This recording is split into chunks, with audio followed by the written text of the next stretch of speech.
ابھی آپ ہی کا معاملہ ابھی بہت تیزی کے ساتھ وائرل ہو رہا ہے. اب ایک مقرر شیخ عبد الغفار سلفی کا ویڈیو آپ نے دیکھا, اتنی تیزی کے ساتھ وائرل. میرے بھائیوں, ہر کسی کے ساتھ پریشانیاں ہوتی ہیں. جب ہماری نوکری نہیں لگی تھی تو ہم دن بھر 2-3 دن پہلے پہنچ جایا کرتے تھے کٹیہار میں. ارے کم سے کم یہاں کا تو کم سے کم مچھلی تو کھانے کو ملے گی. اب تو نصیب بھی نہیں ہوتی, کبھی کھاتے بھی کبھی بھوکلے چل جاتے ہیں, وقت نہیں ہے. میرے بھائیوں, دوسرے کے حالات کو سمجھا کرو. ہر کوئی اتنا زیادہ فری نہیں ہوتا ہے. ہر کسی کا ایک منٹ بڑا ہی قیمتی ہوتا ہے. اگر میں آپ کو یہ بتاؤں کہ کل کا میرا شیڈول کیا ہے, یہاں سے مجھے نکلنا ہے, پٹنہ جانا ہے ایئرپورٹ پہ, اور وہاں سے فلائٹ پکڑنی ہے, لکھنؤ جانا ہے, اور لکھنؤ سے پھر 300 کلومیٹر دور سفر کرنا ہے. کل بلرام پور کے اندر میرا پروگرام ہے. میرے بھائیوں, اب سوچ سکتے ہو ایک منٹ کتنا قیمتی ہمارے لیے ہے. میرے پیارے ساتھیوں, اب اسی کے معاملے کو کوئی آدمی دوسرا سمجھتا نہیں ہے. اب ہم نے اگر تقریر دے دی اور وقت پہ آدھا گھنٹہ اگر ہم پہلے آگے پہنچ گئے, علماء کی کوئی عزت نہ رہی. علماء کو طرح طرح کی باتیں بولنے والے بہت آپ کو ملیں گے. میرے بھائیوں, آج کل علماء دھیرے دھیرے ختم ہوتے چلے جا رہے ہیں. علماء کی عزت کرو. العلماء ورثۃ الانبیاء, یہ نبیوں کے وارث ہیں. ان علماء کو اگر برا بھلا کہو گے تو گویا کہ تم نبیوں کو برا بھلا کہہ رہے ہو. اس وجہ سے میرے بھائیوں, اتنی قربانی دینے والے یہی مدرسہ میں جو مولوی قربانی دے رہے ہیں, کتنی قربانیاں دے رہے ہیں. وہ 5000 میں یہ پڑھاتے ہیں, مدرسہ کو زندہ رکھے ہوئے, مدرسہ کے لیے چندہ کرتے ہیں.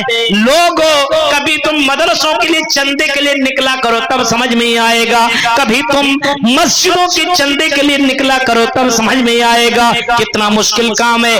ان علماء نے مدرسوں کو زندہ رکھا ہے. ان علماء نے مسجدوں کو زندہ رکھا ہے. ان علماء نے دین کو زندہ رکھا ہے. اور یاد رکھو, یہ علماء جس دن ختم ہو جائیں گے, اللہ کی قسم اسی دن قیامت قائم ہو جائے گی.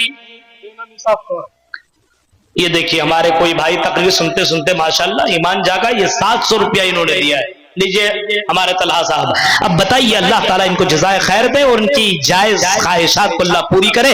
میرے پیارے ساتھیوں, تصور کرو, آج ہم اتنے زیادہ فری ہیں جلسوں میں, اس کو چھیڑا, اس کو چھیڑا, اس کو پکڑا, اس کو دھکا دیا, ہاں اس کی بہن کو چھیڑا, اس کی بیٹی کو چھیڑا.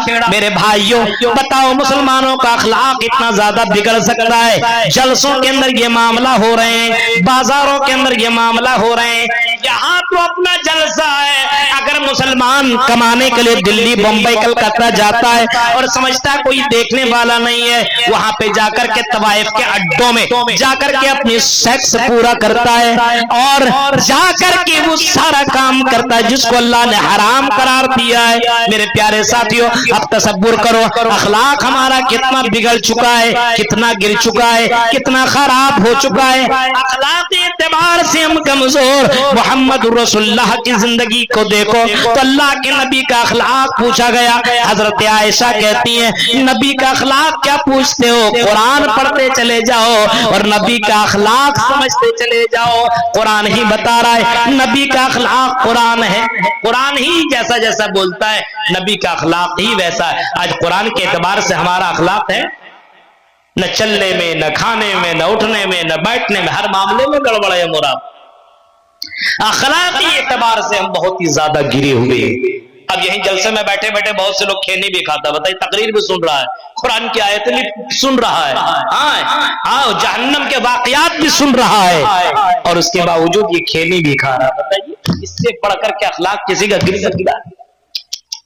سوچو میرے بھائیو, یہ کون سے مسلمان ہو, اللہ کی قسم اللہ کا ذرہ برابر ڈر نہیں ہے, ایمان کا لگتا ہے ایمان کا کوئی تصور نہیں ہے. صحابہ کرام کی زندگی دیکھو, اللہ کے نبی کے پاس کہتے ہیں اللہ کے نبی جب ہم آپ کے پاس رہتے ہیں تو ساری دنیا کو بھول جایا کرتے ہیں. نہ ہماری بیوی یاد آتی ہے, نہ ہمارا گھر یاد آتا ہے, نہ ہمارا کاروبار یاد آتا ہے. اللہ کے نبی جب ہم آپ کی تقریر سنا کرتے ہیں, آپ کا خطبہ سنا کرتے ہیں, تو ہم اس دنیا کو بھول جاتے ہیں. ایسا لگتا ہے ہم دین کے لیے بس قربانی دے دیں ساری چیزوں کی. اتنا زیادہ وہ دماغ لگا کر کے اور اتنا یکجو ہو کر کے اللہ کے نبی کا خطبہ سنا کرتے تھے.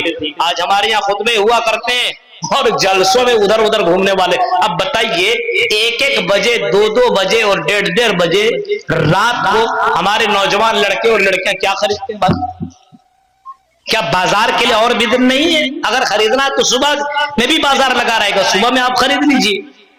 جب تقریریں چالو ہو جائے اس کے بعد بازار جانا کہاں سے مناسب ہے بتائیے آپ؟ سوچ سکتے ہیں آپ اخلاق کتنا زیادہ ہمارا گر گیا ہے. اب تصور کیجئے اخلاقی اعتبار سے ہم بہت ہی زیادہ کمزور اور بہت ہی زیادہ نیچے طبقے کو پہنچ.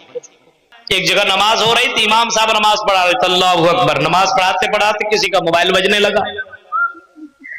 نماز پڑھنے کے بعد السلام علیکم ورحمت اللہ, السلام علیکم ورحمت اللہ, سلام پھیرنے کے بعد امام صاحب کہتے ہیں کس کا موبائل بجا؟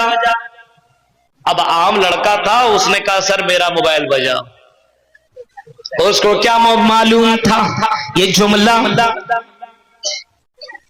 اس کے لیے بہت ہی سردرد بن جائے گا. مولوی پیچھے پلٹا اور لوگوں کی بیچ میں خطاب کرنا شروع کر دیا اور اس لڑکے کو اتنا ڈانٹا, اتنا برا بھلا کا. وہ نیا نیا نمازی بنا تھا, مسجد میں آنا چالو کیا تھا, کسی مولوی کی تقریر سن کر کے ابھی وہ ایمان صحیح طور پر لایا تھا, لیکن مولوی نے اتنا ڈانٹا, اتنا پھٹکارا, اتنا برا بھلا بولا کہ وہاں سے اٹھا, موبائل لیا اور جا کر کے شراب کی دکان میں بیٹھ گیا اور شراب پینے لگا. اتنا ٹینشن ہو گیا, لاؤ شراب. شراب پیتا چلا گیا اور شراب پیتے پیتے اس کے ہاتھ سے گلاس گر گیا اور وہ گلاس زمین کے اوپر گرتے ہی گلاس ٹوٹ گیا. اس دکان کا جو مالک تھا دوڑتے ہوئے آیا اور کہا کہ بھائی آپ کو چوٹ تو نہیں لگی؟ ویٹر سے کہا جاؤ دوسرا گلاس لا کر کے دو اور اس صاحب کو گلاس میں پھر سے شراب انڈیل کر کے اس کو پلاؤ, اور جو گلاس گر چکا ہے اس گلاس کو یہاں سے نکال دو, خراب ہو چکا ہے کہیں اس کو تکلیف نہ پہنچ جائے. شراب پلانے والا اتنے اچھے سے برتاؤ کیا اور اتنا اچھا سلوک کیا. اخلاق کو دیکھ لینے کے بعد وہ آدمی چیخ کر کے اپنے من میں یہی کہتا, اللہ یہ شراب بیچنے والا زیادہ اچھا ہے کہ نماز پڑھانے والا مولوی زیادہ اچھا ہے. اخلاق اتنا گرا ہوا میرے بھائیوں, آج ہم کہاں کیا بولے, اس وقت کیا بولے. آج